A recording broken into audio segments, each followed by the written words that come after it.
Human Services will come to order. Welcome, everyone. I note that a quorum is present. The subcommittee is meeting today to hear testimony on ending the cycle, examining ways to prevent domestic violence and promote healthy communities. I note for the subcommittee that full committee member Representative McBath of Georgia is joining us and is permitted to participate in today's hearing with the understanding that her questions will come after all members of the subcommittee on both sides of the aisle who are present have had an opportunity to question the witnesses. This is an entirely remote hearing. All microphones will be kept muted as a general rule to avoid unnecessary background noise. Members and witnesses will be responsible for unmuting themselves when they are recognized to speak or when they wish to seek recognition.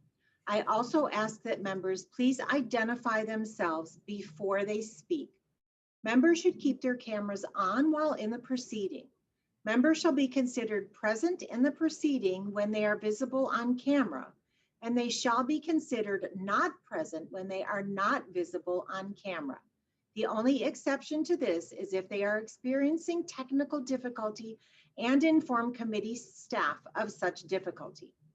If any member experiences technical difficulties during the hearing, you should stay connected on the platform, make sure you are muted, and use your phone to immediately call the committee's IT director, whose number was provided in advance. Should the chair experience technical difficulty or need to step away to vote on the floor, which won't happen today, Chairman Scott or another majority member of the subcommittee, if he is not available, is hereby authorized to assume the gavel in the chair's absence. This is an entirely remote hearing, and as such, the committee's hearing room is officially closed. Members who choose to sit with their individual devices in the hearing room must wear headphones to avoid feedback, echoes, and distortion resulting from more than one person on the software platform sitting in the same room. Members are also expected to adhere to social distancing and safe health guidelines, including the use of masks, hand sanitizer, and wiping down their areas both before and after their presence in the hearing room. To make sure that the committee's 5-minute rule is adhered to, staff will be keeping track of time using the committee's field timer. The field timer will appear in its own thumbnail picture and will be labeled 001 timer. There will not be a 1-minute remaining warning.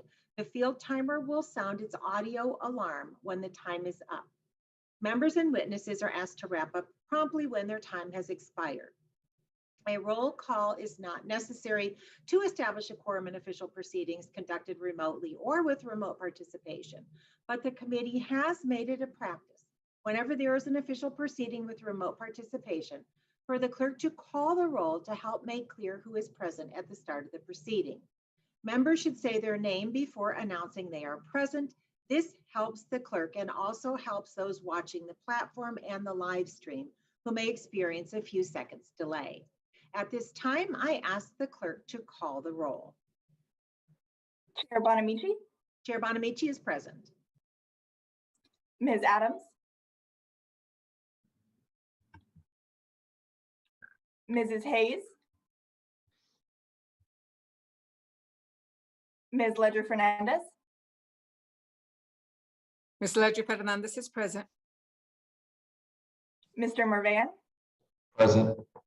Frank Mervan, present. Mr. Bowman. Jamal Bowman, present. Mr. Mfume. Ranking Member Fulcher. Fulcher is here. Mr. Thompson. Mrs. McLean. Mrs. Sparks. Mr. Fitzgerald. I am here, present. Chair Bonamici, that concludes the roll call. Madam Chairman, I'm here too. Alma Adams is present. Thank you. Pursuant to Committee Rule 8C, opening statements are limited to the chair and the ranking member. This allows us to hear from our witnesses sooner and provides all members with adequate time to ask questions. I recognize myself now for the purpose of making an opening statement. Today, we are discussing the urgent need to update and strengthen federal programs that help prevent intimate partner violence and provide services to survivors. Before I begin, I want to recognize that this discussion may be extremely difficult for some people who are watching. I would ask all participants to be mindful of the sensitive nature of this conversation. I encourage anyone who needs support to visit www.thehotline.org. This is an important and timely conversation. The ongoing COVID-19 pandemic has increased the risk for intimate partner violence and disrupted services that offer protection and support to survivors. As a result, an already quiet crisis has become even harder to both track and address. In Oregon, leaders like Vanessa Timmons, who the committee will hear from today, are working tirelessly to reach survivors and provide them with resources and support. In the district I represent here in Northwest Oregon, providers like the Domestic Violence Resource Center and Greater Portland YWCA provide shelter, support, services for children, and counseling for survivors in crisis. But we know they need more resources to meet the demand for assistance. The urgent need to address intimate partner violence cannot be overstated. About 1 in 4 women and nearly 1 in 10 men have reported experiencing some form of intimate partner violence. These incidents often cause physical injuries that portend even graver risks. Some reports have shown that more than half of female homicide victims were killed by an intimate partner. For survivors of violence, the emotional trauma can last long after the physical injuries have healed. These experiences often first occur when survivors are younger than 25, triggering potentially lifelong struggles with chronic disease and mental health conditions. Congress took a major step to address this issue in 1984 by authorizing the Family Violence Prevention and Services Act. Today, this essential pillar in our fight against intimate partner violence is responsible for shelters, support services for survivors, and 24-hour domestic violence hotlines. With the passage of the Affordable Care Act in 2010, Congress also established the Pregnancy Assistance Fund, which provided critical services to improve the health of women and children. Specifically, this program invested in expanding access to services for teen parents as well as pregnant people and new parents who are survivors of domestic violence or sexual assault. These foundational programs are proven to be effective in addressing intimate partner violence, but they are also severely underfunded, particularly in light of today's challenges. Just a few weeks ago in the American Rescue Plan, the committee secured $450 million for programs to address intimate partner violence and sexual assault. Importantly, this funding will help culturally specific organizations outreach to underserved communities of color, which have been disproportionately affected by the pandemic. This historic investment in the American Rescue Plan will save lives, but we need long-term policies and investment. Now Congress must look to next steps, such as updating the Family Violence Prevention and Services Act, which we have not reauthorized since 2003, and the Pregnancy Assistance Fund, which expired in 2019. Today, we'll discuss steps to further strengthen our response to the domestic violence crisis and, importantly, discuss ways that domestic violence and sexual violence can be prevented. First, we must focus on equity. Domestic violence can affect people from any background or income, but we know that communities of color, LGBTQ individuals, and people with disabilities face disproportionate rates of intimate partner violence, yet have limited access to services. We must further expand programs that are specifically designed to reach and support these underserved communities. We must also specifically invest in meeting the needs of Native survivors of domestic violence. We know tribal communities face unique barriers to navigating the healthcare and criminal justice systems, with only limited access to largely underfunded support services. Finally, and importantly, we must focus on preventing intimate partner violence before it happens. Currently, the only prevention program in the Family Violence Prevention and Services Act is significantly underfunded. Reauthorizing this law would help protect our communities from the pain and cost, emotionally, physically, and financially, of domestic violence.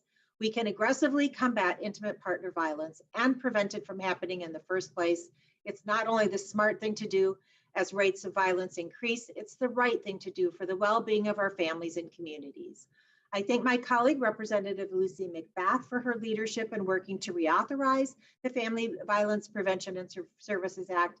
And I also want to thank our witnesses for being with us. And I now yield to Ranking Member Mr. Fulcher for your opening statement. Thank you, Madam Chair, for convening this hearing regarding domestic violence.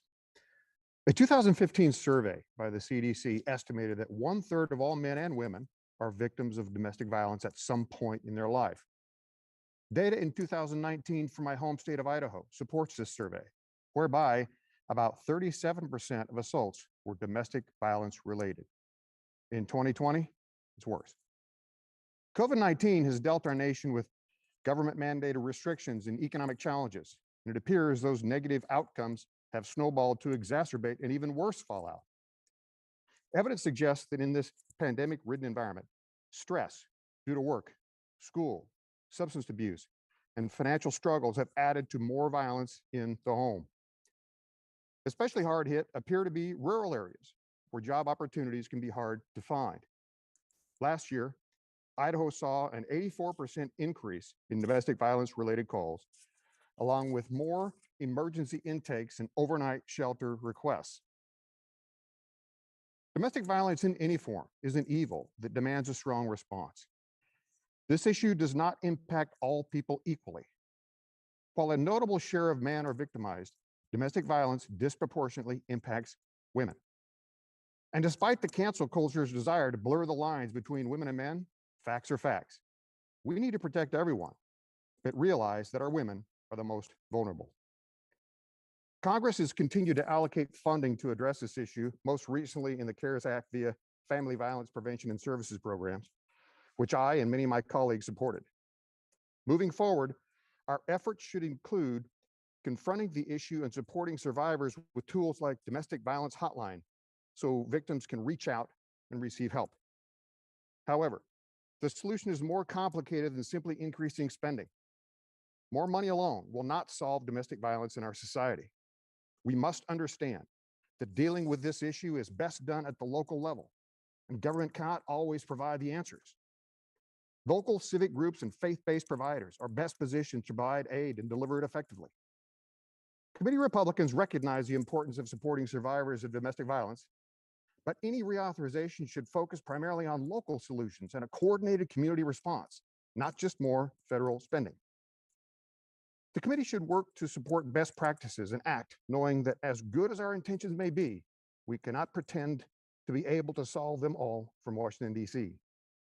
I look forward to hearing from our witnesses, especially Ms. Amy Navratia, I'll get that straight, who will discuss the important work of local organizations and faith-based providers are doing to serve those in need.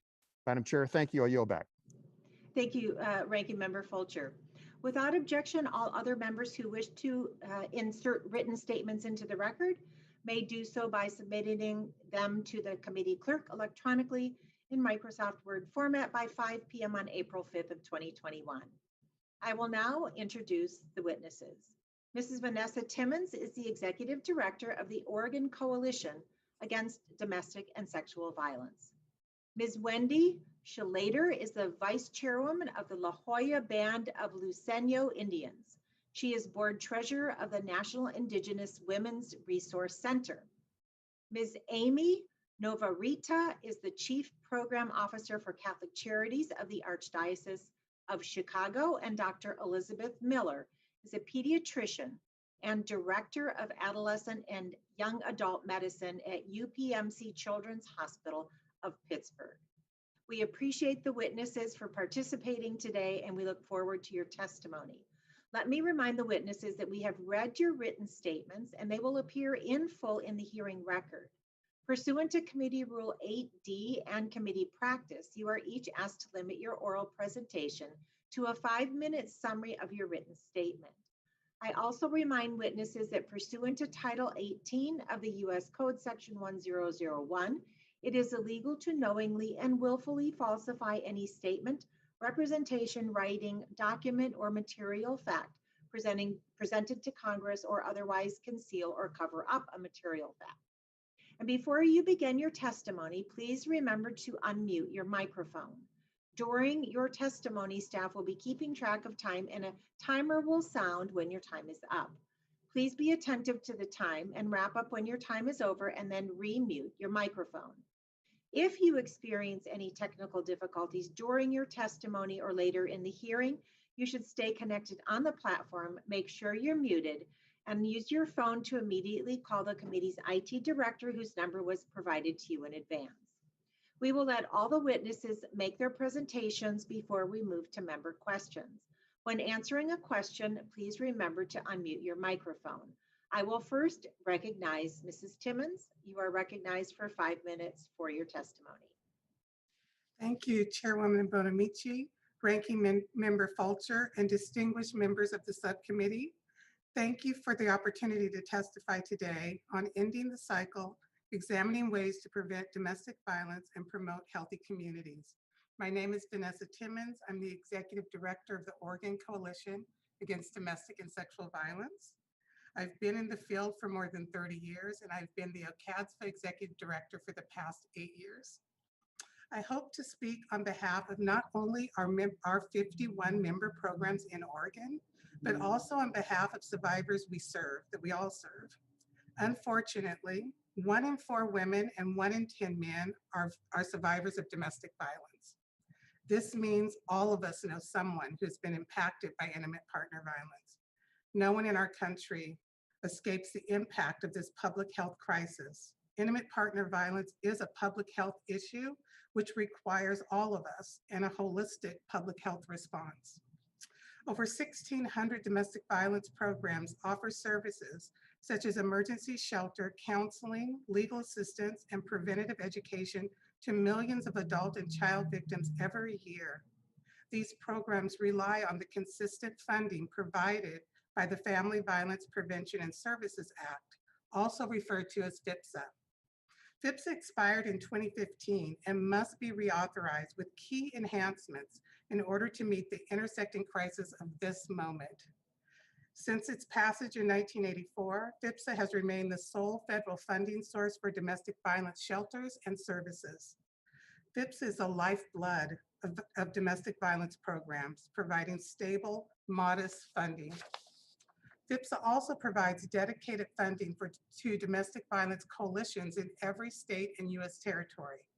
Coalitions provide support, technical assistance, and training to our local programs who support the survivors that we all care so deeply about.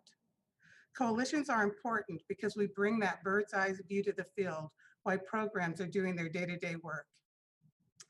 We work closely with our state government agencies to ensure funding is getting to each and every community. Despite the progress brought by FVPSA, programs are underfunded and we struggle to keep up with demand for services. According to the National Network to End Domestic Violence's forthcoming Domestic Violence Counts report, in 2020, domestic violence programs across the country served more than 76,000 victims just in one day. But sadly, in that same day, over 11,000 requests for services went unmet due to a lack of resources. Approximately 57% of these unmet requests were for housing and emergency shelter. For those individuals who were not able to find safety that day, the consequences could be dire. The COVID-19 pandemic has disproportionately affected victims of domestic violence and exacerbated their urgent needs. Stay-at-home orders, quarantines, and the lack of privacy that is inherent in an abusive home has created additional barriers to safety and access to services. Black, Indigenous, and other survivors of color have always faced increased barriers to safety, such as systemic racism and historical trauma. The pandemic has heightened the need for culturally specific organizations who are better equipped to address the complex challenges facing victims from racial and ethnic minority populations. The reauthorization of FIPSA provides an important opportunity to continue the progress we have made toward meeting the needs of domestic violence victims and breaking that terrible cycle of abuse. Victims' needs are great, and there is much to do to end domestic violence in our country. In order to move closer to this goal, I urge the committee to prioritize the swift reauthorization of the Family Violence Prevention and Services Act. I thank you for your time, and I look forward to answering your questions.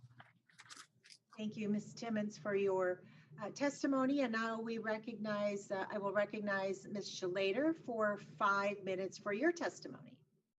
Miwam Nashonlovik, hello, and thank you, Chairwoman Bonamici, Ranking Member Fulcher, and committee members. My name is Wendy Schrader. I am the Vice Chairwoman for the La Jolla Band of Listeño Indians.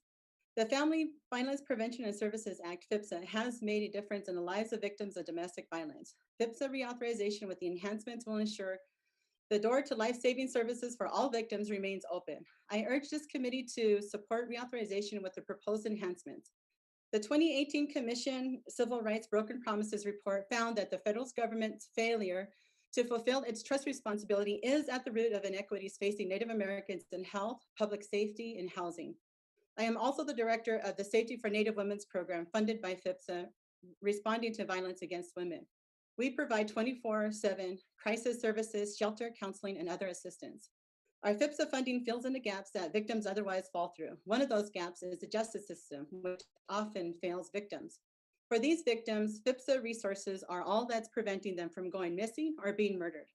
Your support for FIPSA enhances is key to tackling these problems. Only with FIPSA funding can we provide shelter through hotel rooms, safe homes, and shelters, and a shelter that we opened, which is often full. We also help children who are removed from their homes, placing them with other family. Without these resources, our children are placed in a local children's center, which we avoid using because they have been further victimized in this center. While FIPSA reauthorization expired in 2015, appropriators have set aside increased funds from 2017 to 2021 for an Alaska Native Resource Center to reduce tribal disparities, for a National Indian Domestic Violence Hotline, and tribal grant programs. The proposed reauthorization enhancements permanently authorize these changes made by appropriators. Authorization for an Alaska Native Resource Center and Indian Domestic Violence Hotline increased overall authorizations, and adjustments of the formula increased what tribes receive from 10 to 12.5%. I know firsthand how FIPSA has made a difference. One morning when I arrived at my office, a woman and her children were parked in the front of our office and had spent the night there. The woman had run away the night before with her children, one of whom was autistic and had Down syndrome. She left with nothing because her husband had been abusive and burned their clothes, including their son's orthotic brace, which he needed to walk. Through FIPSA, we replaced the son's orthotic brace, found her temporary shelter, and later a home of her own. The National Domestic Violence Hotline launched a National Indian Hotline, Strong Hearts. Native advocates help navigate the barriers facing Native victims, despite the rates of violence against Native women. Native services are thin. Where the National Hotline has more than 4,000 resources in their database, Strong Hearts has fewer than 300 Native resources. There are more than 1,500 shelters nationwide compared to fewer than 60 Native shelters, hence the proposed authorization for National Indian Hotline.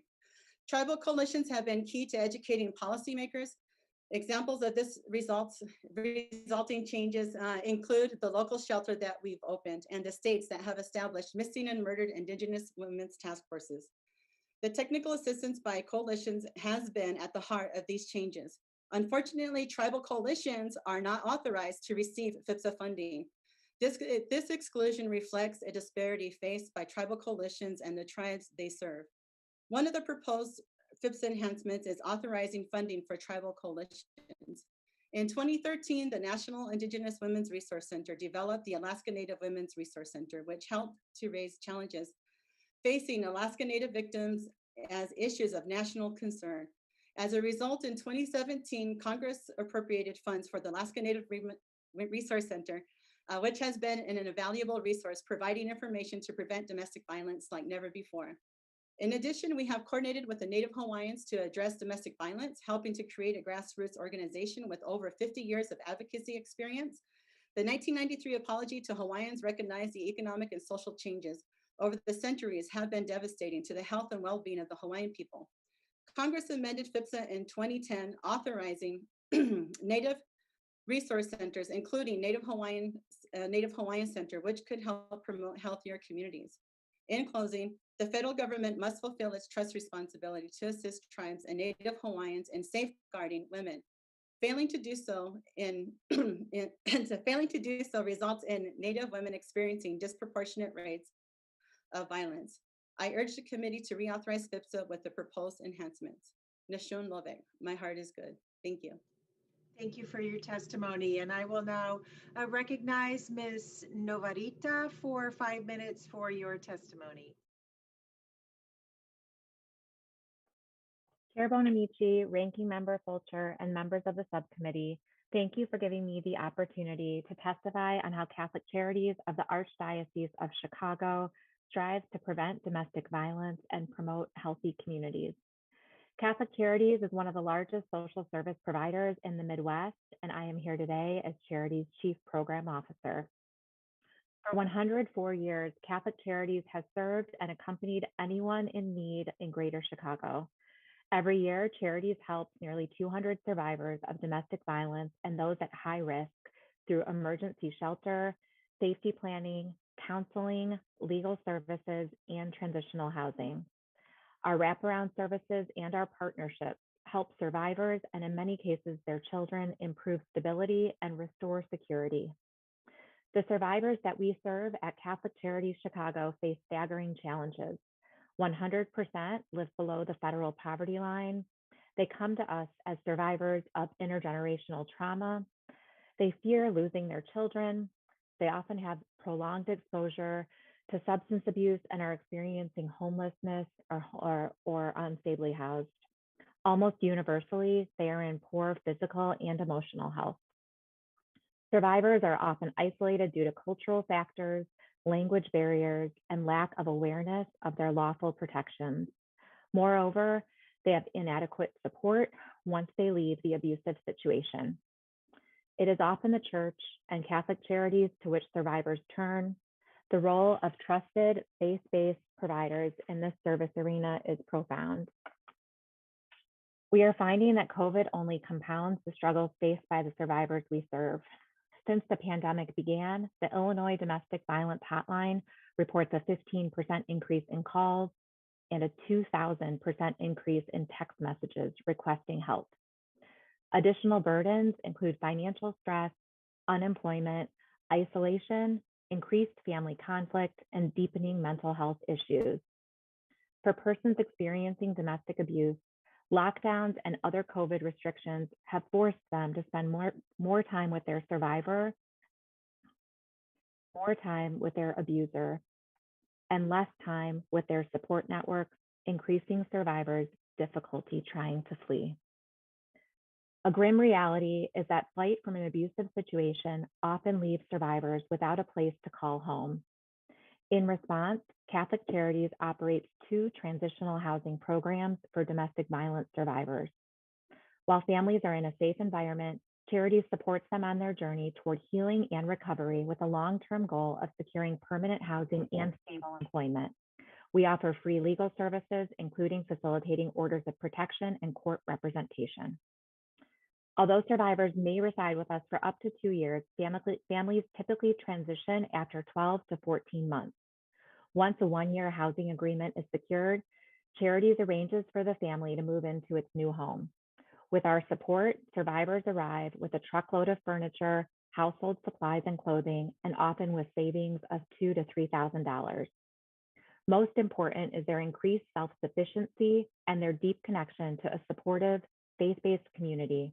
Our presence continues in many survivors' lives through aftercare programming, including support groups and access to food, clothing, school supplies, and other necessities. Even through COVID, 100% of the survivors that we have served remain in stable, permanent housing. Prior to COVID, 68% sustained full-time employment. Today, employment is an ongoing struggle. This winter, we began offering new services for survivors of domestic violence on the west side of Chicago, where African American and Latinx communities have been hardest hit by COVID. Our staff offer trauma-informed counseling and intensive case management. We are collaborating with churches, hospitals, and others to expand access to free, confidential services for survivors. Together, we are helping people regain control of their lives and continue their healing process. Our shelters and our healing recovery programs help survivors to rebuild their lives with hope and dignity.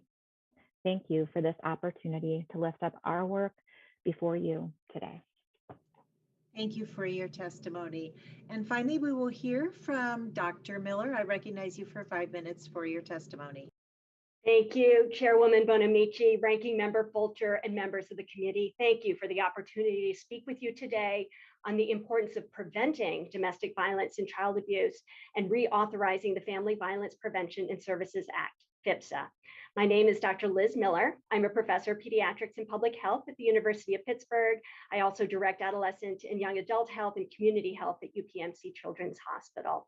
I'm here today to share with you some of my personal reflections over the last 20 years working as a pediatrician and researcher. And I begin with a story from 2 decades ago while I was still a physician in training. I was volunteering one night a week in a clinic for young people who were unstably housed.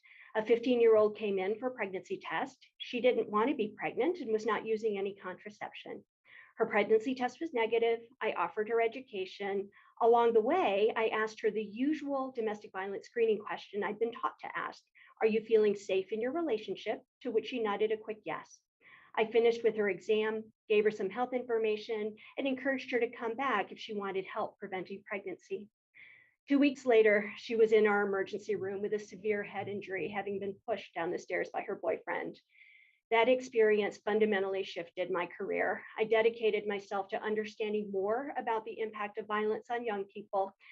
With opportunities created by FVPSA, I have been able to provide some of the evidence that we can indeed prevent violence. For this testimony, I'm going to focus on 2 evidence-based programs. One, in partnership with the National Health Resource Center on Domestic Violence, run by Futures Without Violence, a FVPSA grantee, I co-created an intervention for healthcare settings that can reduce rates of violence. This approach, which we call CUES, C for confidentiality, U for universal education, E for empowerment, and S for support, has been shown in several randomized trials to be effective.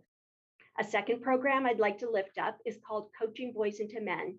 This violence prevention program inspires athletic coaches to teach their young athletes about healthy and respectful relationships.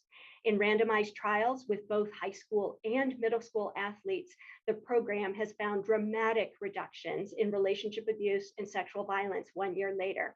In fact, our team recently published an estimate that for every 1,000 boys exposed to this program, 20 cases of sexual assault are prevented. Given that the Centers for Disease Control and Prevention, the CDC, estimates one sexual assault costs our society about $123,000, the return on investment of a program like this is immense. I strongly recommend the reauthorization of FVPSA. While the FVPSA program is administered by Family and Youth Services Bureau within the larger Administration for Children and Families, it is the Delta program administered by the CDC and authorized as part of FVPSA that focuses on prevention. The Coaching Boys into Men program I mentioned has been implemented across the country using Delta funding, and Delta extends only to about 10 states each year. So I recommend that we continue to fund state and local partnerships via the Delta program to test new and innovative ideas for prevention. Second, to provide baseline funding so all of our states and territories may have designated funding for prevention.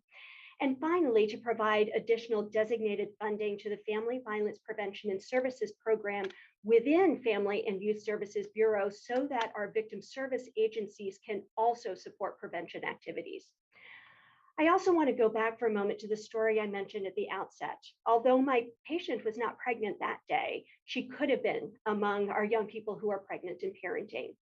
The Pregnancy Assistance Fund previously played a vital role in helping this most vulnerable group.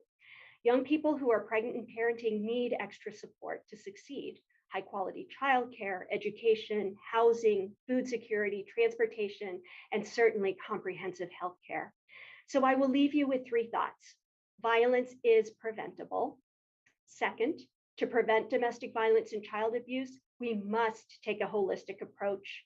And finally, FIPSA is an excellent federal program. We know it works. Rarely have so few dollars accomplished so much to help people.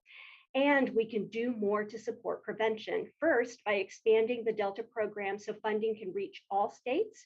And second, by authorizing additional prevention funding out of the Family Violence and Services Office. Thank you for the honor and privilege of sharing these thoughts with you today and for your consideration. I'm now ready to take your questions as well. Thank you so much, each of you, for your excellent testimony. Under Committee Rule 9A, we will now question witnesses under the 5-minute rule. After the chair and ranking member, I will be recognizing members in the order of their seniority on the full committee. And again, to adhere to the members' 5-minute rule, staff will be keeping track of time, and a timer will sound when your time is over. Please remute your microphone. As chair, I now recognize myself for 5 minutes. Mrs. Timmons, thank you so much for your work and commitment to helping survivors in Oregon. I'm impressed by everything you've accomplished over the years. I learned a lot from our conversation last week. Recently, Congress provided $450 million to support survivors of intimate partner violence and sexual assault during the COVID-19 pandemic. So I wanted to ask you, could you please tell us more about the operational challenges that programs in Oregon have experienced during the pandemic and during maybe prior disasters that have made supplemental funds so critical? Thank you. The survivors in Oregon really struggled early on to get the proper PPE or proper equipment to keep our shelters open and keep survivors safe while they were in shelter. We struggled significantly with getting masks and cleaning supplies, and shelters in our state are small. They're primarily homes that have been transferred into shelters. And so this was a significant barrier to safety. We also had fires that raged through our community, which caused some shelters to have to close and move survivors into hotels. We were struggling with really basic needs at that point, from food to water to clothing and some of the really basic things that folks needed. One of the things that I also want to touch on in terms of COVID is the disproportionate impact that COVID has had on tribal and BIPOC, Black, Indigenous, and people of color communities in Oregon. And I think that there's been a significant impact to advocates in those communities who are doing that work. We saw reductions in volunteers. We saw reductions in advocates being able to do the work that they need to do as they're taking care of their elders, taking care of their children, while also trying to keep survivors safe. We also had to pull all of our sexual assault advocates that were doing accompaniment to hospitals out of the hospitals and find alternative methods to do sexual assault advocacy. So the COVID-19 impact has just been incredibly broad. But I don't want to cut you off, but I want to get a couple more questions. Please do. It was very, very helpful. Cut me off anytime. I just wanted to recognize Ms. Novarita. You mentioned some of the same things in your testimony too about the challenges during COVID. I want to ask Vice Chairwoman Schleider. We know that the Family Violence Prevention and Services Act, administered, as we know, by Department of Health and Human Services, approaches intimate partner violence from a public health perspective. And why is the public health approach so important for Native survivors? And what are some of the barriers that Native survivors face in getting assistance from places, for example, the criminal justice system? Yeah, thank you, Chairwoman Bonamici. I'll get back with you more in detail in writing on that question. But you know, the answer that comes off the top of my mind right now is jurisdictional issues, and you know, who has jurisdiction over the incident, especially in a public law 280 state like California. Right. And so it's really hard sometimes to even get a response from the justice system. Thank you. I look forward to finding out more about that. And Dr. Miller, I'm concerned because during the pandemic, Pregnant women of color, for example, have sometimes delayed or reduced prenatal care visits, and that has exacerbated complications. We already have the complexities of the national maternal mortality crisis. So why is it so important for, especially for survivors of color, to continue to receive healthcare and social services that are provided by the Pregnancy Assistance Fund grants? Thank you, Chairwoman Bonamici, for that question. The maternal mortality is something that's deeply personal for me. Here in Pittsburgh, we recently did a study where we rank the third percentile. So 97% of other comparable cities across the country look better than us on maternal mortality. So we have been deeply, deeply engaged in this issue. And it is certainly complex, but the solutions lie in having really consistent and trustworthy health and social services. And the Pregnancy Assistance Fund is absolutely vital to that in terms of providing the social services and supports that are needed and getting to those who are experiencing the greatest fear and marginalization. Thank you very much. And I'm going to set a good example, and because the clock is now at 0, I'm going to yield back and recognize Ranking Member Fulcher for 5 minutes for your questions. Thank you, Madam Chair, and you certainly do set a good example. I've got my stop clock going. This question is for Ms. Novarita. I got your name correct, I think, this time. Forgive me. But I appreciate that you shared the value of faith-based organizations in serving survivors in this issue. Any objective review of history reveals that faith was a critical part of our founders and fundamentally important part of life in America. I know I've seen firsthand in my own life the importance of the church in helping to meet the needs of the local community. Can you share a little bit more about why it's important for the faith community to be involved with this issue? Sure. Thank you, Representative Fulcher. Due to the trust factor, many people go to their minister, clergy, staff at faith-based providers like Catholic Charities and others when they need help, whether it be for domestic violence, other sources of distress.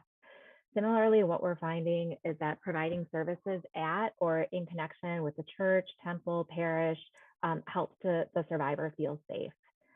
As has been shared today, isolation and control are very common in domestic violence relationships, and often the church or another faith-based institution is a place that an abuser will allow their partner to go alone. I think it's important to say too that for many faiths, believers may feel that they cannot leave an abusive relationship because they have taken a religious vow or sacrament or the sacred ritual of marriage. It is empowering for them to hear from their minister, clergy, or counselor connected to the faith that they are not expected to stay and endure the abuse. Thank you. And if I could just do a follow-up to that. I'm not Catholic, I'm evangelical Christian, so I don't necessarily understand the inner workings of Catholic Charities.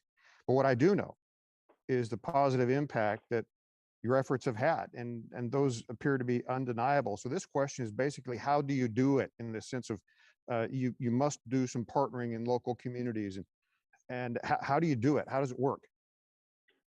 So survivors are often dependent on their abusers in multiple ways: financially, emotionally, socially. As Rachel Louise Snyder shared in her 2019 book, No Visible Bruises, domestic violence is adjacent to so many other problems that we as a society grapple with: education, economics, mental and physical health, crime, gender, racial equality, and more. And so what we know is that the protection and safety of survivors requires both policies and systems and partnerships that recognize that domestic violence is a public health crisis with enormous implications for public safety, homelessness, and economic insecurity. So in our work with survivors, we know that an array of services and a coordinated approach is necessary. We partner with other local trusted service providers, including local hospitals, the Women's Mental Health Program at Cook County Jail, the Network Advocating Against Domestic Violence, and others that offer job development, housing, and legal services. What we do know is none of us can do this work alone. And so together we wrap services around the survivor so that they can both become more self-sufficient and also feel part of a broader supportive network. And thank you for that. And we've only got a little bit over a minute, so this will need to be a little bit quicker. But How are you funded? How do you keep the lights on and the services going? Yep. So like everybody else has shared here, funding from the government for domestic violence services is limited. And so we combine both a combination of federal and state funding as well as significant private donations from the local community. Great. Thank you. Thank you, Ms. Novarita, for what you do and your testimony, to the rest of our panel as well. Thank you so much. Madam Chair, I yield back. Thank you, Ranking Member Fulcher. I now recognize Representative Adams from North Carolina for 5 minutes for your questions. Thank you, Madam Chair. I'm going to pull over and ask my questions. Thank you to all of the witnesses for your testimony. African-American women experience intimate partner violence at a rate of about 35% higher than their white counterparts. However, they're less likely to use social services and seek out medical treatment for intimate partner violence. Ms. Timmons, what are some of the unique and systemic barriers women in Black communities face in accessing support services? Thank you. African American survivors definitely face significant barriers to accessing services. I think the most significant barrier that I have personally noticed when working with Black women is the barrier around finding services that they can trust and that they feel are responsive to the unique and culturally specific needs of their community, of their children, and of their families. And so that's the biggest barrier, is looking for that culturally specific response that they feel they can really trust and get the their unique needs met. Okay, what role does the National Center on Violence Against Women in the Black community play in ensuring that victims in the community are connected with the appropriate resources? Play a significant role. The biggest role I think that they play for us in Oregon is making sure we have access to adequate information about the disparities in the Black community, allowing us to understand where those gaps really are and what are the best practices in responding to those gaps and those needs. Thank you very much. So we know that many people in our country do not feel comfortable calling the police when they need help. Vice Chairwoman Shalata and Ms. Timmons, can you talk more about what happens when victims don't feel safe calling the police, and what other resources can they turn to, and why these funding services are so important in these cases? And, That's for Vice Chairwoman Shalata and Ms. Timmons. Okay, thank you, Congresswoman Adams. So basically, without our program here, it was very before these type of funds came into our community, it was very unsafe on our reservations because there was no accountability for offenders and somewhat hopelessness. And with tribal government's hands tied by jurisdiction issues, you know, it was like if you called the sheriffs for a domestic violence call, you'd get an 8-hour response or no response at all. And that in turn led to more abuse for the victim who made the call for help, right? And so there have been incidences in our community where families have tried to intervene with, you know, beating up the victim's perpetrator. But that hasn't resulted in anything healthy. That wasn't a good solution for that. So with our program and our services, we've been able to build relationships with local law enforcement, build our own tribal law enforcement program as well, and then really establish a life-saving link between the victim when they pick up the call to make for help there. And so Ms. Timmons? Thank you. I think that nothing, pardon? I think that nothing points, I think one of the things that we've absolutely learned about domestic violence is one size does not fit all, right? We can build wonderful, vigorous, culturally responsive responses to the multiple complicated issue of domestic and sexual violence. This is not something that we can create simple answers to. And I think that when it comes to law enforcement, there's absolutely a role that they play, an important role in keeping us all safe from domestic and sexual violence, but it's everyone's issue. And our whole community has to respond to it in vigorous and responsive ways, from educating family members on best practices and how to respond, to educating healthcare workers, to educating clergy, to educating our communities and neighbors. And so I think that when I think about, that law enforcement response, I think it's been a wonderful tool for many survivors, but when people are afraid to call law enforcement, they have to have just as strong and just as wonderful a tool in their toolbox as well. So we have to move beyond one size fits all and really respond to the needs that survivors are bringing us each and every day. Great. Thank you both very much, Madam Chair. I'm going to yield back. Thank you, Representative. I now recognize Representative Fitzgerald from Wisconsin for 5 minutes for your questions.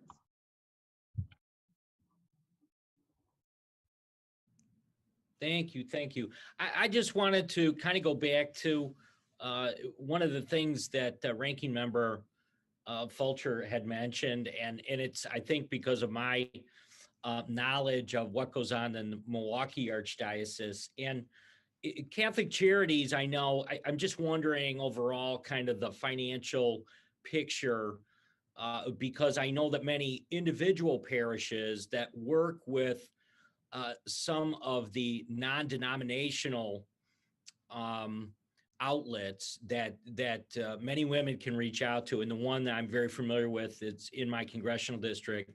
It's called PAVE, People Against a Violent Environment. And I know that there's issues, kind of across the spectrum on funding as a result of some of the parishes struggling, who oftentimes set aside dollars for many of the programs related to the Archdiocese and to charities. So whether it's Milwaukee Archdiocese Charities or Chicago Charities, I'm just wondering if you can kind of comment on that, Ms. Novoraita. Hope I said that right. Sorry. You're close. It's Novarita. It's Novarita. Okay. Yes, I mean, to build on kind of what I think has been shared pretty universally across the comments today, funding for survivors of domestic violence, who are 95% of survivors in Illinois are women, is insufficient. And that is true at Catholic Charities of Chicago as well. And I think that speaks to both the need for federal dollars to come into local jurisdictions more frequently and at a more significant level. How we have in Chicago, how we have been able to continue these programs is, I think, in two ways. First, it's through leaning on folks within our community to support the work that we're doing financially. And second, it's, as I spoke to earlier, we have significant partnerships outside Catholic Charities. I think the other thing that might be important to mention is that within Catholic Charities of Chicago, so as a large organization, we serve about 400,000 people every year across a variety of services, and particularly through federal funding and other resources, we have housing programs, including transitional housing, permanent housing, other wraparound services that relate to counseling, trauma-informed therapy, excuse me, so on and so forth. And so our staff have become very solution-oriented and kind of bringing the puzzle pieces they need together from different funding sources and different parts of the organization in order to provide services. Yeah, thank you very much. No, I know there's a series of challenges, obviously, and appreciate your testimony and you being here today. And I would yield back, Madam Chair. Thank you, Mr. Fitzgerald. I now recognize Representative Hayes from Connecticut for 5 minutes for your questions. Thank you, Madam Chair, and thank you to our witnesses for joining us on this important hearing. In my state of Connecticut, I've seen them struggle to combat the surge of domestic violence during this pandemic. We've seen at our domestic violence shelters 150% increase in capacity, and calls for help have increased by 71%. But even before we reached this point, I saw my students in the classroom who were suffering with the long-term ripple effects of family violence. In Congress, I've advocated for the need for trauma-informed care for students to help address the growing mental health crisis that they face. I actually have a bill, the Supporting Trauma-Informed Education Practices Act, that I've been working to get support on because I know how critically important it is.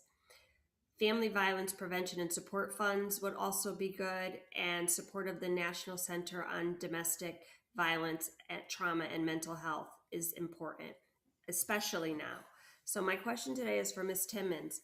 Could you please speak to the importance of incorporating trauma-informed care into our response to victims of intimate partner violence? Thank you. Trauma-informed care and trauma-informed responses are really how, I believe, are really how we're going to see ourselves through the domestic violence crisis and to the other side. I feel as if without trauma-informed responses, it's very difficult to break the cycle of violence. Trauma affects us in our whole bodies. It affects how we parent. It affects how we navigate our own healing, how we see, how we're able to access our own resources. So I really do feel like trauma-informed care is central to the work that we're doing. Everything that we've learned about trauma and how to apply it to our healing our families, our organizations, and our communities has brought us closer and closer to really ending this terrible epidemic of violence that we've been faced with. Thank you. There's another component of that. Like I said, I was a classroom teacher for many, many years, and I saw family violence the impact of family violence up close, but also dating violence. Many young people get involved with dating violence very early on, and in turn, they are adults with the highest rates of interpersonal violence. Can you speak to what schools can do to help reduce domestic and family violence and promote safe and healthy relationships? Yeah, education. I think that prevention is key to breaking the cycle of violence. We have to be able to teach our young people what consent is, what violence is, and what healthy relationships are. So I think that's really, really important. Thank you. My last question, nearly 20 years ago, Congress authorized special grants under the Family Violence Prevention and Support Act. Dr. Miller, can you speak to the importance of a multi-general approach, particularly when as it relates to these types of relationships we've seen, as we've heard before, where multi-generations deal with this type of violence? What can we do in Congress? Absolutely. Thank you for bringing the focus back to prevention as well, because while FVPSA is about services and supporting our victim service agencies to do the work of supporting our survivors with the trauma-sensitive responses that Ms. Timmons was just speaking to, it is also absolutely critical that we invest in prevention. And prevention includes recognizing that we need to support more adult allies and peers, right? So to Ms. Timmons' point, education, integrating dating violence prevention, but more broadly, trauma-sensitive school practices, as you're talking about, Congresswoman Hayes, into our K through 12 schools.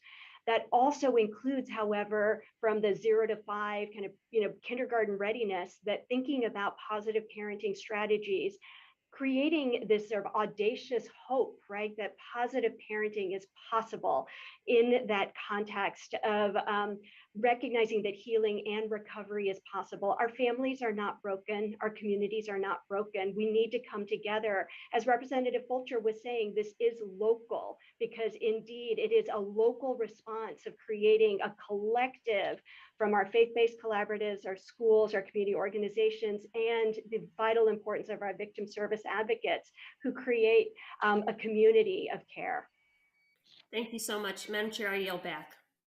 Thank you so much. We now have the ranking member of the full committee, Ranking Member Fox. I recognize you for 5 minutes for your questions. Thank you very much, Madam Chairman. My question's for Ms. Navarrete. What has been the biggest impact of COVID on your programs that work to address the problems of domestic violence? Have you seen any change in outreach through your parish as society has started to open more recently?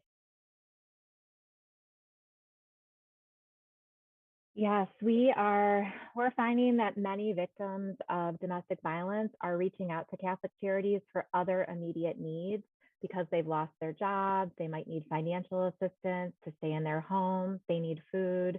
And when our staff are able to meet that need and begin building a relationship with that individual, we begin to learn more about other struggles, including with domestic violence. In many of the communities that we serve, stores are closed, houses of worship are not open, schools, community centers are closed, and we're finding that we need to really meet people where they are. And over the last year, that has been at hospitals. And so similar to what Dr. Miller has been sharing, we've been working with local hospitals to train physicians, their social workers, their case managers, to screen patients for other social determinants of health and also for domestic violence. They then are referring their patients to Catholic Charities. We're also finding that we need to be more flexible. And I think this is one of those millions of trends that started during COVID and are going to continue. Lack of privacy is a huge barrier to counseling. The 45-minute sessions that have been our standard of care is rare. Instead, our trauma-informed counselors are connecting with survivors more frequently, often via text messages and short phone calls. We are responding to spontaneous calls, and we're doing more regular safety checks. It's more difficult for survivors to get time alone, and so we're coaching them on ways to do this. Sometimes that means locking yourself in the bathroom. That means going for a walk with your phone. That means sitting in your car. I think another thing to note in this conversation is that the survivors that we work with, who again, 100% are below the federal poverty line, do not always have access to Zoom, which is bringing us here today. And this is particularly challenging because during COVID, survivors have been expected to participate in court via Zoom. And so we now have mobile telehealth carts at 10 of our sites across Greater Chicago, in part so that survivors have a safe, private place to access and attend court on behalf of themselves and often their children as well. Well, thank you. That was such a thoroughly good answer. I had a bit of a follow-up to that, but you've done such a fantastic job of answering the question. My follow-up is related to it. It was, as you've described, how you're able to work with other groups through your provision of services like food, childcare, legal services in-house, which has allowed you, as you've described, to be more effective in identifying the people who need services for domestic violence. I think you've done a very, very good job of that. I want to thank you and everyone involved with Catholic Charities for stepping up to do what you do, what you've done for generations of people. It's fantastic. Because I've had to split, I've gone from one hearing to another today. I don't know if there was any opportunity, or if you were denied any opportunity to make comments on something someone else said or to finish up an answer. Do you have, I think I have a little time left. Do you have anything else you want to add to the discussion? I will add, I want to build on what Vanessa Timmons was sharing about the importance of trauma-informed counseling. And briefly, last August, we began working with a mother and her 5-year-old daughter. And our trauma-informed therapist met with this child after she spent the morning clutching the hands of her mother as she lay recovering in critical care after her husband nearly beat her to death. And that little girl spent the night crying, "Mommy, mommy, mommy." She told our therapist that she wanted her mom to hear her voice before God took her away from her. The survivors and the families that we serve, I'll be brief, have suffered and continue to suffer from trauma, and professional counselors with the credentials, trauma-informed expertise, and experience are just essential to our work, not only with the adults, but the children. Thank you very much. I appreciate that. I yield back. Thank you, Ranking Member Fox, and no worries about going over on that. I think that was a very compelling story that we all benefit from hearing, tragic as it may be. Next, I recognize Representative Ledger Fernandez for 5 minutes for your question. Thank you, Chair Bonamici, and thank you to all our witnesses for joining us today and for evoking the response of a tear in the eye over these stories, right? But I think we need to make sure that we take these stories, heartbreaking as they are, and take them as our call to action. I will say I've worked with Catholic Charities over many decades in their excellent work with immigrants who've been welcomed and supported by Catholic Charities regardless of their status. And I've always appreciated that of them. And Ms. Novarita, thank you for detailing the work you've done with survivors and making it come home. Dr. Miller, thank you for your audacious hope that it is possible to prevent violence and break the cycle. I want to address my first questions to Vice Chairwoman Schlater. Your testimony did highlight that American Indian and Alaska Native women experience higher rates of violence than any other race or ethnicity, about close to 50%. And then there are the fact that there are fewer shelter and programs, that we need to support coalitions, especially given this jurisdictional issue. I completely agree with you that we are failing in our trust obligations and must do more. So Ms. Vice Chairwoman, could you please share what you believe Congress should focus on to better protect Native women, both in the reauthorization of the Family Violence Prevention Services Act, and if you believe we should do more in some other area as well for protecting our sisters? Thank you, Congresswoman Fernandez. Yeah, so the enhancements that we're proposing in this reauthorization of FIPSA are very critical for the tribal program increase, tribal grants increase from 10 to 12.5%. The funding, the dedicated funding for a national Indigenous Indian domestic violence hotline, the direct funding for the Alaska Native Resource Center, and lastly, for our Hawaiian Native sisters as well. They've been, neglected, over the decades by the federal government as well. And so for their resource center as well, on Congresswoman Hayes's comments on informed trauma care, we need more funding dedicated towards that as well, because we know that the solutions lie within the tribal teachings of our people in our language. And when we do cultural activities with our youth, and then when we do peer counseling with the women and the men that we service, and we go back to our stories and our teachings, it gives great comfort, and it also gives an examples on how to be a good relative, right? And so for like our young boys group that we work with, you talk about prevention. We teach our boys rattling. And so to hold a rattle is sacred for our songs. And so if you're holding a rattle that is sacred, then you don't hurt anybody with your hands. And if you're singing those songs, you don't hurt anybody with your words, right? And so, there's a whole teaching that goes into the rattle as well, and it deals with like consent and asking for the rattle to be put together, and representing the seeds inside the rattle, representing the family. And so those are beautiful teachings that we work with our youth. And for the young girls group, we do singing and dancing as well. And so we talk about the regalia that they wear, and that the honor that it is that some of the family members make their pieces of regalia that they put on, and so that they in return, are to take care of themselves first, because they're sacred life givers.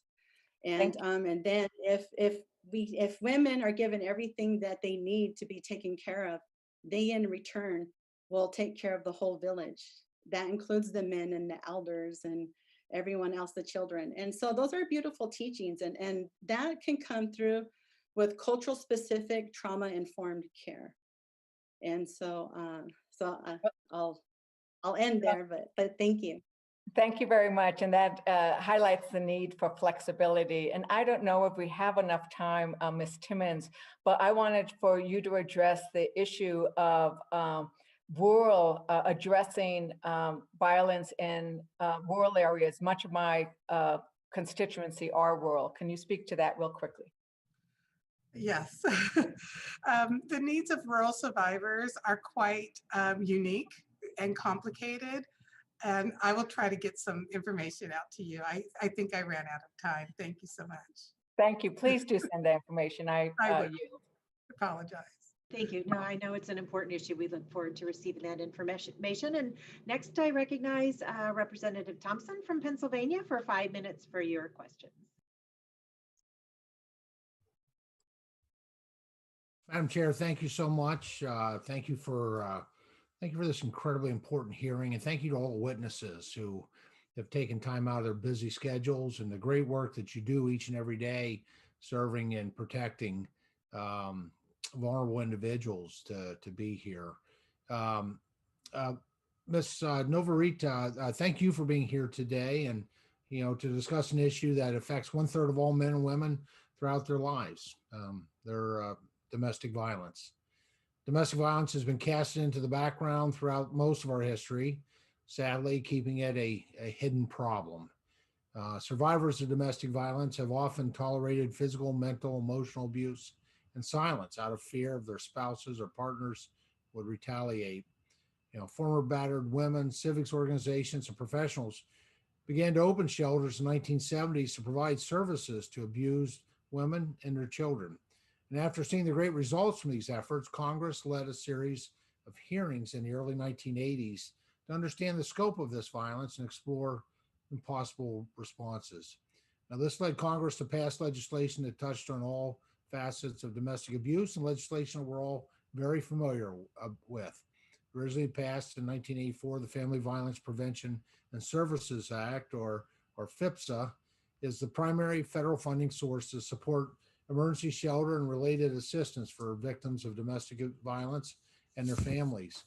And since then, FVPSA has addressed domestic violence through community-driven solutions and a network of programs and services dedicated to responding to domestic violence across the United States, including our U.S. territories. Further, FVPSA funds nearly 1,600 community-based programs through state formula grants, including nearly 60 programs located throughout the Commonwealth of Pennsylvania, my home state. These programs provide necessary resources to local communities that help educate individuals on healthy relationships, as well as offer legal assistance, crisis intervention, and counseling. Now, this critical legislation has been authorized 7 times since its enactment, most recently in 2010 for 5 years through fiscal year 2015. Now, I've always supported this program, including introducing legislation in previous years that would offer a clean reauthorization of FVPSA for 5 years. Additionally, I supported the CARES Act, which provide $45 million in supplemental funding for FVPSA, formula grantees, and $2 million in supplemental funding for the National Domestic Violence Hotline. The Congress should now focus on ways to support, continue to support pathways to strengthen families to prevent domestic violence and continuing to support survivors despite the added challenges that COVID has posed. Ms. Novarita, you mentioned in your testimony that COVID-19 compounds the struggles faced by survivors of domestic violence, and the Illinois Domestic Violence Hotline reports a 15% increase in calls and a 2,000% increase in text messages requesting help. Can you elaborate on how Catholic Charities aided survivors and those seeking help during the pandemic? Absolutely, absolutely. So most of our referrals come to us from parishes, local hospitals, and community partners, or from other programs and services within Catholic Charities. As a client might come to us for rental assistance, and then when we respond to that need, a relationship begins to take root, trust builds, and then more serious issues, including often domestic violence, come to light. We also receive referrals through our domestic violence helpline and immediately work with the victim on the phone or subsequently in text messages to identify their needs and their options and work with them in the moment to create a safety plan with them. The greatest emergency need that people who call our helpline bring to us is for safe housing away from their abusers.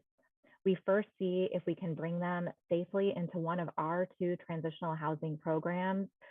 We also are integrated into the Chicagoland Greater Network of Service Providers, and we have agreements that did not exist years ago with rideshare companies to transport survivors in crisis to safety 24/7 when they are ready to leave. So those are some of the ways that survivors come to us, and our work is with them. It begins immediately on that first call. Well, let me just close with saying congratulations. I understand that 100% of the survivor families served by Catholic Charities remain in stable permanent housing, including during COVID. That is quite an accomplishment. And thank you for all that. And thank you to all the witnesses for the work that you do, serving, working to prevent domestic violence and serving the survivors of it. Thank you, Madam Chair. Thank you, Representative. And I now recognize Representative Mervin from Indiana for 5 minutes for your questions. Thank you, Chairwoman. My question is for Amy Novarita. How are you? I'm from Gary, Indiana, so I have the Gary Diocese. So when you speak to the Chicagoland greater area, you're speaking to me because we fall into that category, and it's wonderful to have you here.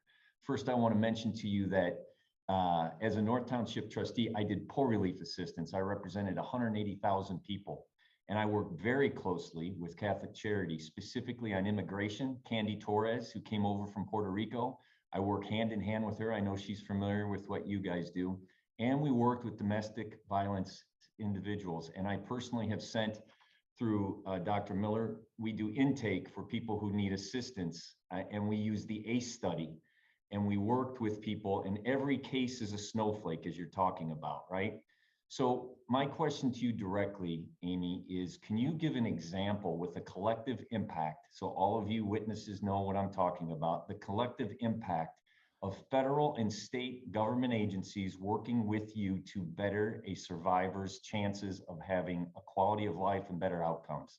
Just give me one example where federal and state agencies came together and worked together in a collective impact to help a survivor. Or I think that what I'd like to highlight as part of in my response here is the transitional housing program that Representative Thompson just mentioned. And housing is, I think, one of the most complex interventions to put into place and to sustain over time. And it absolutely requires blending and braiding public and private funding, as well as a wide network of partnerships. The success of this program that we found at Catholic Charities is threefold. First, we provide transitional housing for up to 2 years. So healing does not happen overnight, and securing the skills and then securing the job to have stable employment, that takes time, and there are going to be challenges along the way. Second, we know that housing alone is insufficient. And so in addition, the women who are in our transitional housing program receive intensive case management services, access to benefits. This includes SNAP, this includes WIC, this often includes Medicaid, and they commit to actively participating in a healing and recovery programming, including weekly classes, some of which are led by folks at Catholic Charities of Chicago, and some of which are from partner organizations.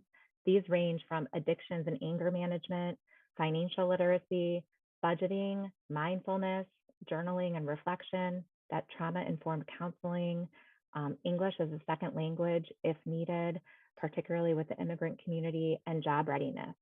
We also are able to provide on-site childcare if needed.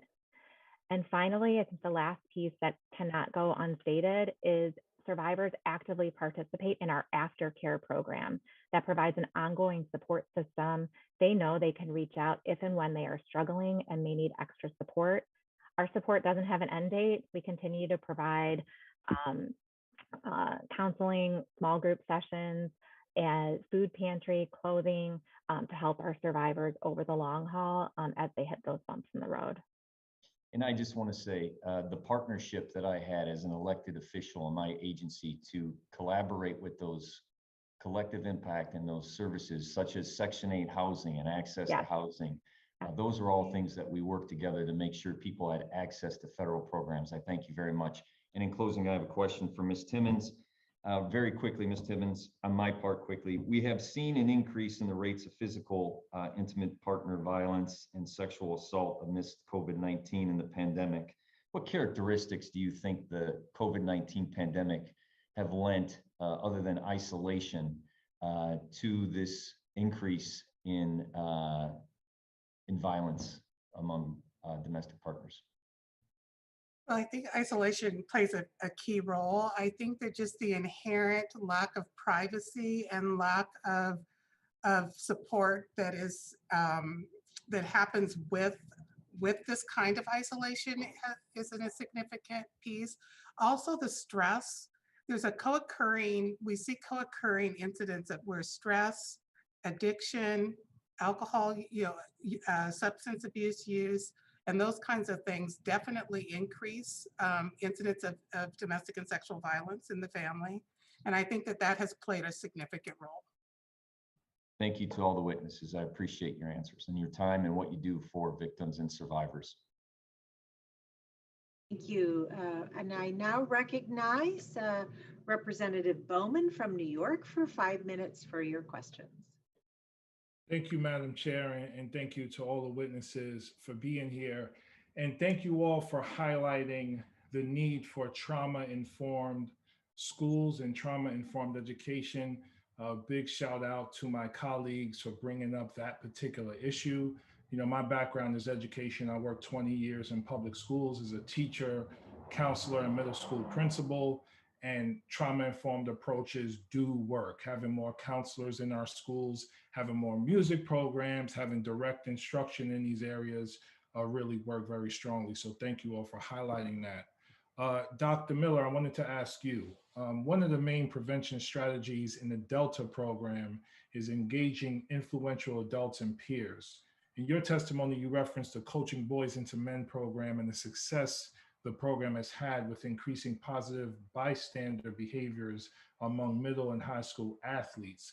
Can you please elaborate on the successes of the program, especially around creating a culture of respect and reducing intimate partner violence and sexual assault? Absolutely. Thank you so very much for asking about this program. And Coaching Boys into Men is just one example of the kind of prevention programs that we can co-create with communities. And you know, the history of this work was recognizing that we needed more adult allies involved in this work. While victim service advocates do phenomenal work in our communities, more people need to be spokespersons for prevention. And wow, coaches are amazing, right? Because they are role models, they're mentors, you know, and in some instances really serve as an adult caregiver role for many of our young people, especially young people in minoritized communities as well. And so what is amazing about the Coaching Boys into Men program is that we ask coaches to spend 10 to 15 minutes a week talking about respectful language, talking about leadership, talking about consent, right? Very, very basic healthy relationship skills, and that is part of being a leader in the school community and on the team. And what is really quite wild is that as athletes hear and discuss amongst themselves, they develop a code word of like, they see a peer engaging in disrespectful behavior, they go, whoa, boys to men, right? And it interrupts that behavior. And so what we have seen with both middle school and high school, again, in very rigorous randomized trials is that at the end of the sports season, these athletes who get exposed to the program are much more likely to speak up and stand up when they see disrespectful behavior. And in fact, one of our local school districts that has probably turned out more NFL players in the country is, they were early adopters of coaching boys into men. And this is like the one school district where they say the football players are the most respectful in the entire school community.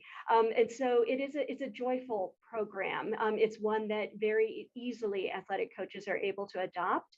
And this is really, the difference between the cost of prevention, which is training victim service advocates, training coaches to do this program that is otherwise free, right?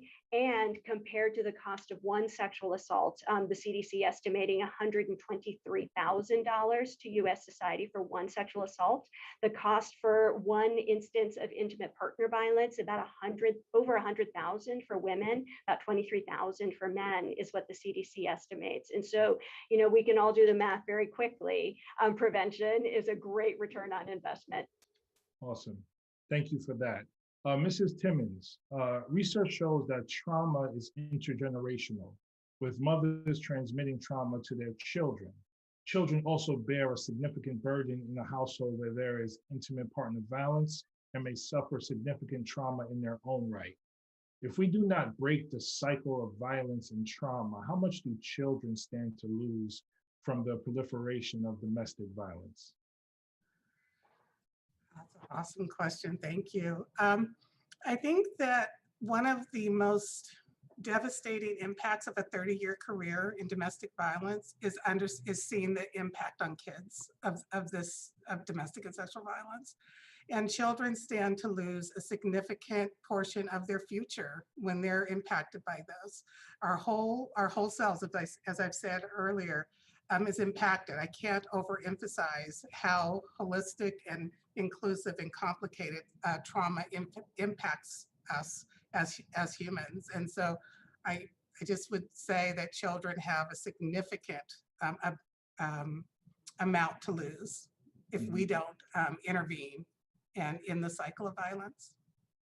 So when we talk about a public health holistic approach, we're talking about education, K-12 systems, we're talking about housing, we're talking about healthcare system, preventive measures in the community, and measures to support those who have been victims with emergency housing and other services.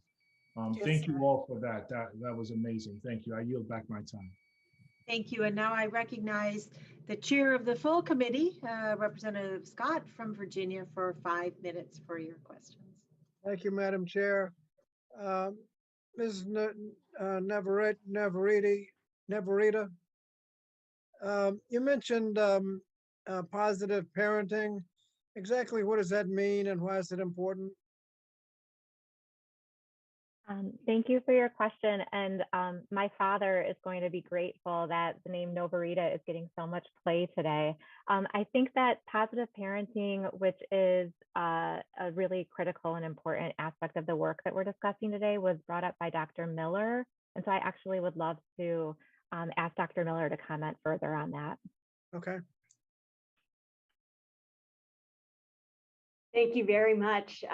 So the term positive parenting encompasses a number of different supports for parents. And I want to begin by the first part is recognizing that for many parents, including adolescents who are pregnant and parenting, that they may not have always been exposed to healthy and respectful environments. And in fact, we know for adolescents who are pregnant and parenting that far too often it was also in the context of unhealthy and environments. And so exposure to violence is part of the story that we earlier heard about the ACEs study, the Adverse Childhood Experiences study as well. So we all recognize, as Ms. Timmons was saying, that the intergenerational impact of exposure to violence it can impact the way in which one parents. What is so vital, however, is that as we approach and work with parents as a pediatrician, I both acknowledge that sometimes, number one, parenting is hard. Number two, parenting is extra hard for parents for whom they may have had prior exposure to violence and that they may have been harmed as children. And the third is to say that they are not alone. This, in a pediatrician's office, to be able to say there is no shame, no judgment here. I'm offering information to all of the parents because I recognize that sometimes parenting is hard. And here are opportunities for parenting programs and support. Yes. It's essentially positive parenting using positive reinforcement as a strategy to change behavior rather than slapping the child. Absolutely, but also recognizing the parents too need support. And so they need to be given the supports around mindfulness and wellness, and recognizing that parent mental health is vitally important to the health and wellness of their children as well. So it is absolutely around identifying strategies to support your child's developing behaviors that does not involve corporal punishment, while simultaneously recognizing that parents often need more supports and services. Thank you. Vice Chair Shalita, are there complications in the criminal justice system that make it difficult to hold Native Americans who are guilty of violence accountable in the criminal justice system? Yes, currently there are many challenges, Congressman Scott. One of them is, non-native perpetrators on Indian lands. And I'll send you something in writing. I'll answer that in writing. Thank you. Okay, does this bill do anything about it? What this bill will do, if the proposed enhancements are granted, it will give survivors, victims, and access to heal and get those resources. But in regards to holding perpetrators accountable on our land for their actions, that I think falls outside of FIPSA's funding, but kind of goes into Department of Justice. But if there are some considerations and measures and additional funds, we would gladly take it. And it probably wouldn't be within our jurisdiction. It'd probably be in the Judiciary Committee. But I know when I was on the Judiciary Committee, we had some problems. You mentioned hotlines. How effective are they? They are actually a lifeline. We've noticed an uptick in calls to the Native Hotline. So we've also noticed on the national hotline, as they're parenting the Strong Hearts Native Helpline currently, that a lot of Native callers will call in, but if they don't get connected to the Native hotline prior to them going 24/7, they would wait till they can talk to a Native advocate on the hotline. And so the Native hotline is gathering a lot of tribal resources and data that are specific to the survivors that can get connected to their lifelines back under tribal nations. Thank you, Madam Chair, you're back. Thank you, Chairman Scott. I now recognize Representative McBath from Georgia for 5 minutes for your questions. No, thank you so much, Madam Chair, and to all of the subcommittee members. Thank you so much for having this important hearing today and allowing me to take part in it. And I want to thank all of our witnesses today for sharing their expertise and insight. And just thank you so much for all the preventive measures that you take to protect women and families. Since it was first authorized in 1984, I'm so sorry, and I just lost my remarks for a second. Hold on. Oh, goodness. Hold on. I knew that was going to happen. It's been happening all day. Okay, since it was first authorized in 1984, the Family Violence Prevention and Services Act was provided the resources and funding necessary for shelters and organizations to help survivors of domestic and dating violence. And in that time, however, we've learned, there are far better methods for prevention and support. And that's why last Congress, I introduced the Family Violence Prevention and Services Improvement Act, FIPSA, with Representatives Gwen Moore, Tom Cole, and John Katko. And I look forward to reintroducing this legislation again this week in order to provide more equitable resources and access to funding for all communities. Madam Chair, I think we've already done so. We'd like to enter into the record a letter of support we've already provided that's been signed by 19 organizations stating their support for the for FIPS Improvement Act of 2019 and their desire for the passage of the comprehensive FIPS legislation during this Congress. Without objection. Thank you. As the new and improved methods of prevention have been discovered over the years, so too has the link between intimate partner violence and gun violence. According to the Educational Fund to Stop Gun Violence, about 4.5 million women in the United States have been threatened with a gun, and nearly 1 million women have been shot or shot at by an intimate partner. Women are also 5 times more likely to be murdered when their abuser has access to firearms. And in my home state of Georgia, 73% of reported domestic violence related deaths were committed by firearms in 2019 alone. Dr. Miller, my questions are for you. Could you please speak to how these efforts to reduce gun violence and murder are such an intrinsic part of a comprehensive plan to prevent intimate partner violence? Absolutely. And I want to begin first by saying, Representative McBath, thank you so much for your leadership on this issue, knowing that it is deeply personal for you. And I'm just incredibly grateful for your lifting up the intersections of different forms of violence. So we know, right, that intimate partner violence is inextricably linked with gun violence and violent loss in our communities. And when I talk about violence prevention, we were talking about trauma-sensitive school practices, for example, or positive parenting strategies, ways to create safe and supportive environments. Those kinds of cross-cutting violence prevention strategies where we bring in our faith-based organizations, our healthcare systems, our community organizations, those cross-cutting prevention will also reduce gun violence and murder.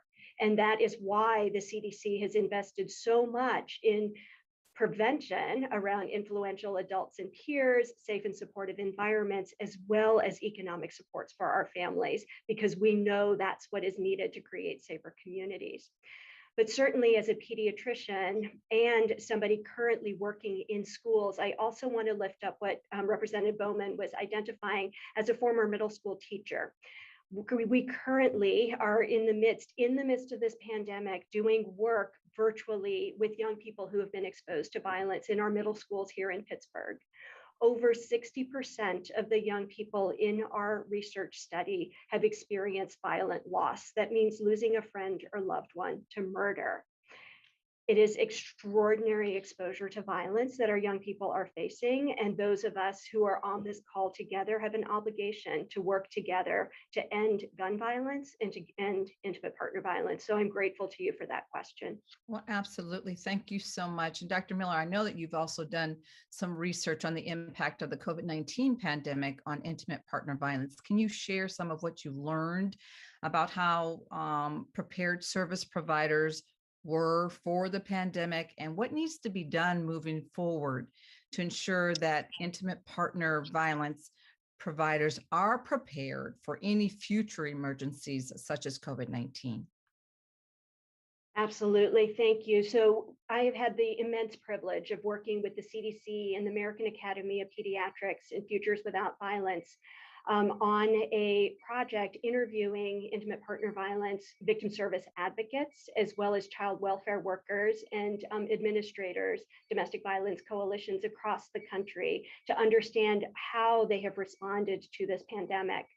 And I have to say, I mean, victim service advocates were my heroes long before the pandemic. They certainly taught me everything I know about how to manage and support survivors.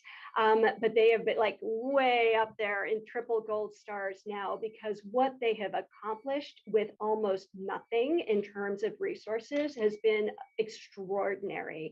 Incredibly nimble ways of supporting survivors. Ms. Novarita earlier was talking about the importance of privacy. We have heard from advocates who have figured out all kinds of clever solutions for interacting with survivors in ways that support their privacy and safety. And what we are learning is that we were woefully unprepared for this.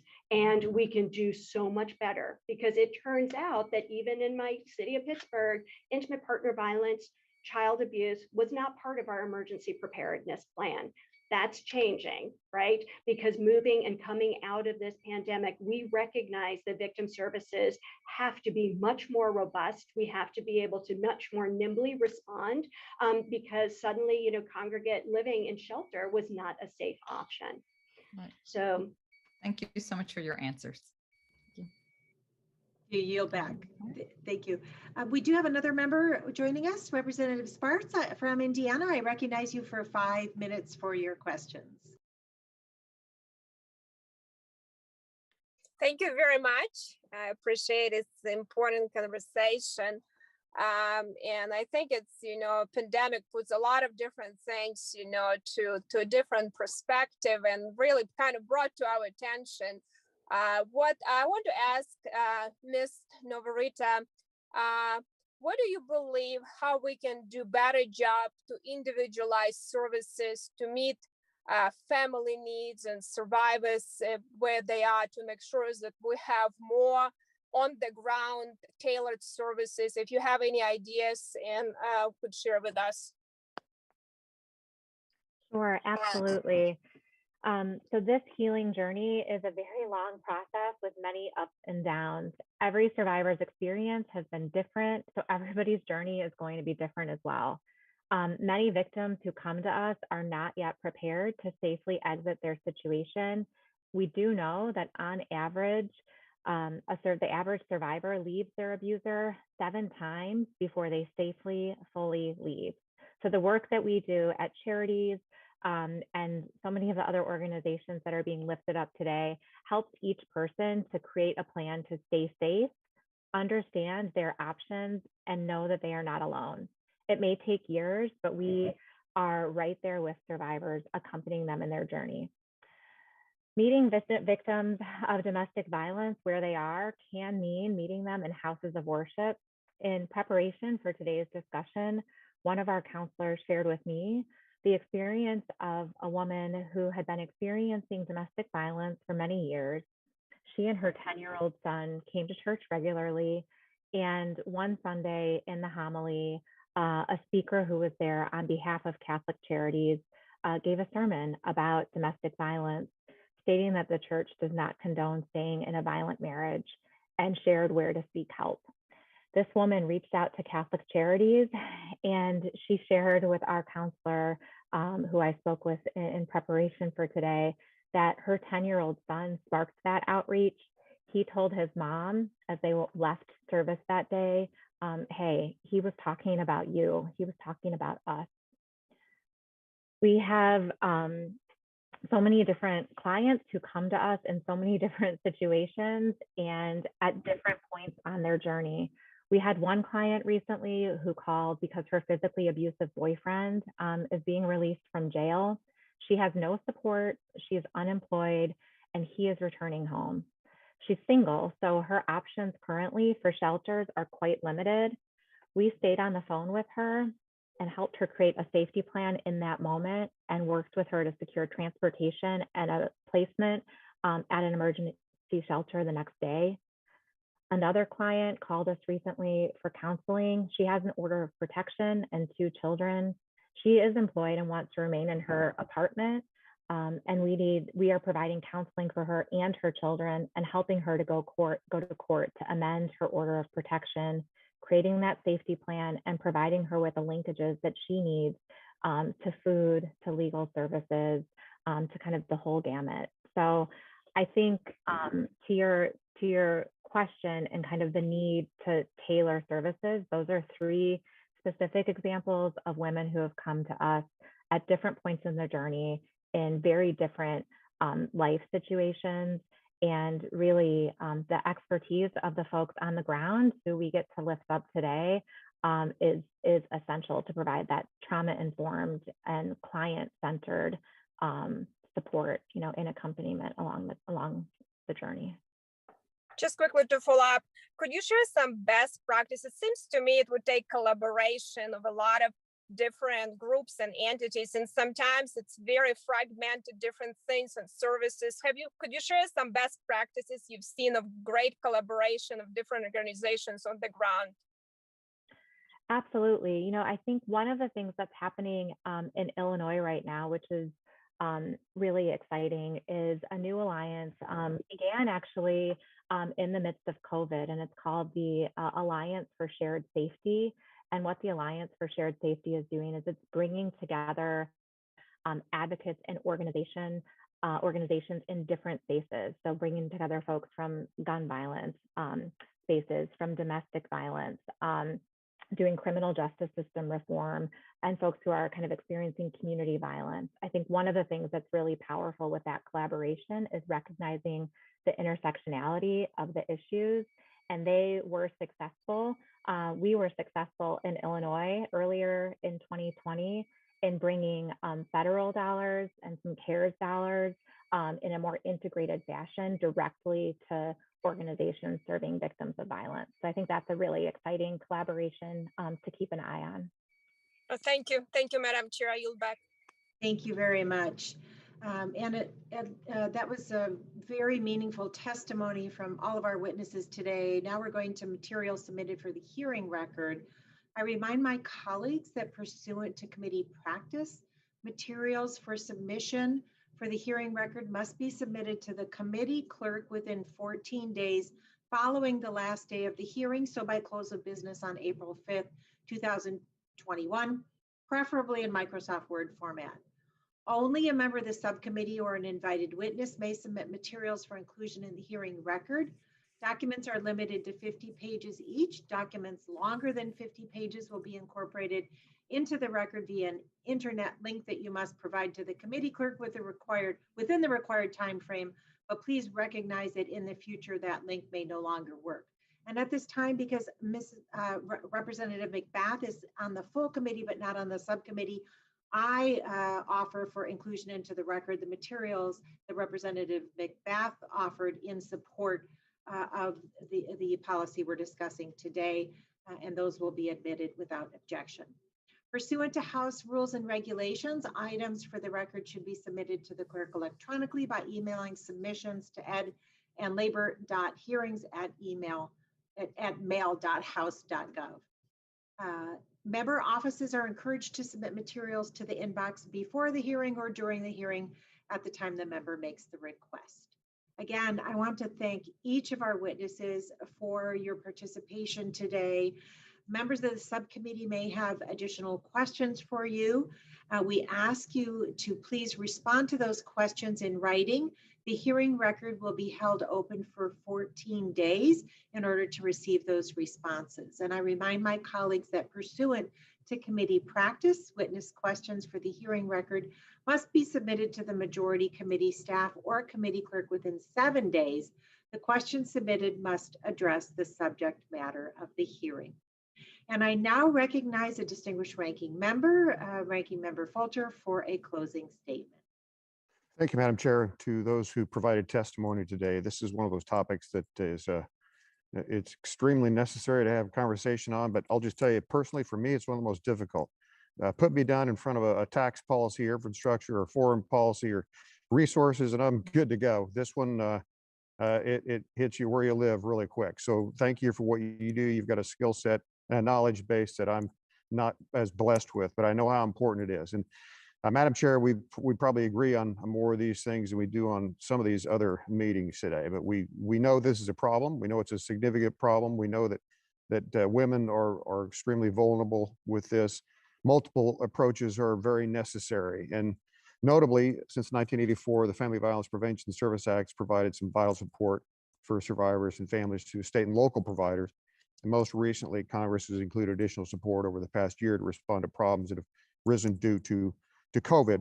But just the high points that I wanted to reiterate was the local involvement is just so important. And I heard that those who provided testimony affirmed that, again, in areas that I don't have high expertise, but I heavily suspect that there's a lot of things that are common denominators that have to be addressed that are very similar across the board. There's also things that are going to be different from place to place. And my hometown of Meridian and Boise is probably a little bit different than Chicago. I mean, I can tell you it's a lot different than Chicago, but in terms of these issues, there's probably some different approaches that are needed in the local, that personal touch that you can do locally has got to be supported. I am a huge fan of faith-based involvement with this issue with civic groups. It adds to that local side. And I think Ms. Navarrete, you articulated why that is very well positioned to deal with these types of things. There's just some things that we can't do in government. There's some things we can't do from Washington, D.C. But Madam Chair, that's my closing comment to Ms. Navarrete, Dr. Miller, and Ms. Schlater, and Ms. Timmons. Thank you for who you are, what you do. You're appreciated. Madam Chair, I yield back. Thank you very much. And I now recognize myself for the purpose of making a closing statement. I want to again thank our witnesses for guiding us through today's hearing. You each brought a particular expertise and answered our questions in a very meaningful way. Intimate partner violence is a public health threat that we cannot ignore. I'm glad this has been a bipartisan conversation, and I look forward to working with my colleagues on both sides of the aisle to address this issue. And I especially, of course, we need the investment, and we also need to have that investment in prevention. The increased rates of domestic violence during the pandemic have brought renewed attention to the urgent need to expand equitable strategies that prevent intimate partner violence and save lives. But let's be clear, this crisis is about much more than what's happened over just the past year. It's about the countless survivors across the country who for years have lived each day with the trauma of intimate partner violence. For the health of our constituents and our communities, we must do everything we can to support survivors and eradicate intimate partner violence whenever and wherever it occurs. I am, again, committed to working with my colleagues on both sides of the aisle to take meaningful, evidence-based action to provide survivors with the support that they need and to prevent intimate partner violence from happening in the first place. I want to close by again encouraging anyone who needs support or help to visit www.thehotline.org or call 1-800-799-SAFE-SAFE. If there is no further business, without objection, the subcommittee stands adjourned. Thank you again.